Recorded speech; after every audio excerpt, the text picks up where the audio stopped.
धनबाद में शिक्षा लाएंगे, अच्छा कॉलेज बनवाना। दूसरा, यहाँ से दिल्ली बम्बई किसी को जाना हो तो किसी को कष्ट ना हो, यहाँ से ट्रेन का सुविधा।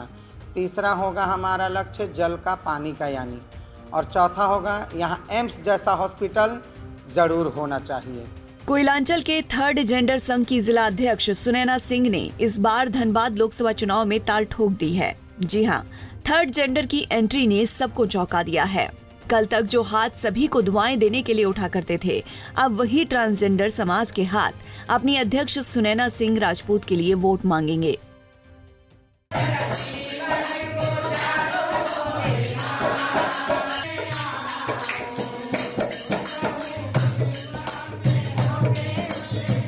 दरअसल देश की कोयला राजधानी धनबाद में चुनावी सरगर्मी तेज हो गई है। एक और जहां बीजेपी ने बागमारा विधायक ढुल्लू महतो को धनबाद लोकसभा चुनाव का प्रत्याशी घोषित कर उनके लिए वोट मांगा है, तो वहीं इंडी गठबंधन ने अब तक अपना पत्ता नहीं खोला है। इसी बीच अब धनबाद लोकसभा चुनाव में थर्ड जेंडर की धमाकेदार एंट्री हो गई है।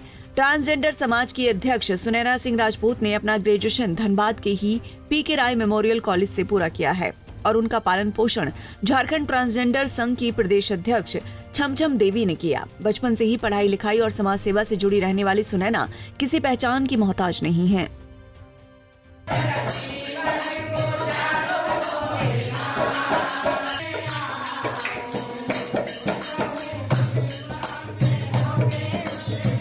सुनैना कहती हैं कि धनबाद जो देश को ऊर्जा देता है वो खुद अंधेरे में है।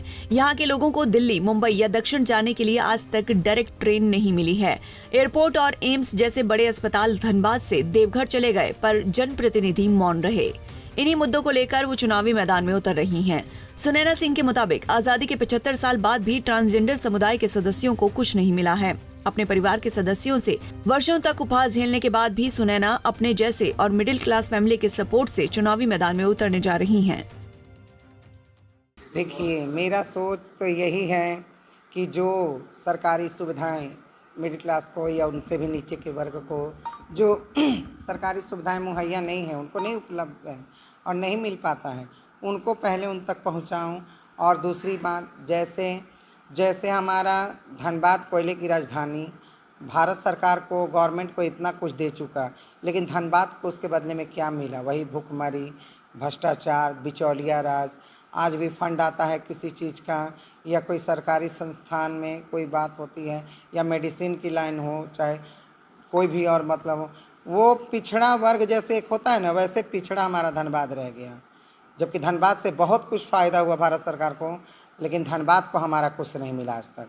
ये चीज़ मुझे बदलना है। और सबसे दूसरी बात कि धनबाद में अच्छी एयरपोर्ट नहीं है। कोई भी दिल्ली बम्बई के लिए जाने के लिए अगर इमरजेंसी है आपका पेशेंट को, तो ले नहीं जा सकते, डायरेक्ट कोई ट्रेन नहीं है। तीसरी बात, यहाँ पे आज भी पानी की समस्या, पीने की पानी की समस्या, ग्रामीण क्षेत्र में चले जाइए, शहरी क्षेत्र में जाइए, जिस क्षेत्र में जाइए, ये पानी की समस्या बहुत सीरियस है, जिसको बोलते हैं ना कि पानी के लिए कहीं देखोगे मारपीट हो जाती है। और चौथा नंबर हमारा ये है कि आज भी धनबाद में जो एक अच्छी स्कूल होनी चाहिए, अच्छा मतलब कॉलेज होना चाहिए, वो चीज़ नहीं है। शिक्षा के बारे में भी धनबाद पिछड़ा जा रहा है। जो पहले राजनीतिक जो सांसद रहे, उन्होंने कुछ भी नहीं किया धनबाद के लिए। अगर आप चुनाव में खड़ा हो रहे हैं, अगर जीते तो क्या क्या करेंगे? अगर मैं जीतती हूँ तो मैं तो पहले सारी जनता से, पब्लिक से यही कहूँगी कि मुझे वोट देने का अफसोस नहीं होगा उनको। और मैं अगर जीत जाती हूँ, मुझे तो विश्वास है मैं जीतूँगी। अगर मैं यदि जीत जाती हूँ तो सबसे पहले मैं 4 काम करूँगी। पहला, धनबाद में शिक्षा लाएंगे, अच्छा कॉलेज बनवाना। दूसरा, यहाँ से दिल्ली बम्बई किसी को जाना हो तो किसी को कष्ट ना हो, यहाँ से ट्रेन का सुविधा। तीसरा होगा हमारा लक्ष्य जल का, पानी का यानी। और चौथा होगा यहाँ एम्स जैसा हॉस्पिटल ज़रूर होना चाहिए। अपना जी जान बेतौड़ और भी कई समस्याएं हैं, मैं क्योंकि पहले ही बोली, घर घर में जाती हूँ, तो जो प्रॉब्लम मेरे सामने, जैसे मैं आज घर घर जाती हूँ, वैसे तब भी मैं घर घर जा कर के उन समस्याओं को सॉल्व करने का ये चीज़ करेंगे।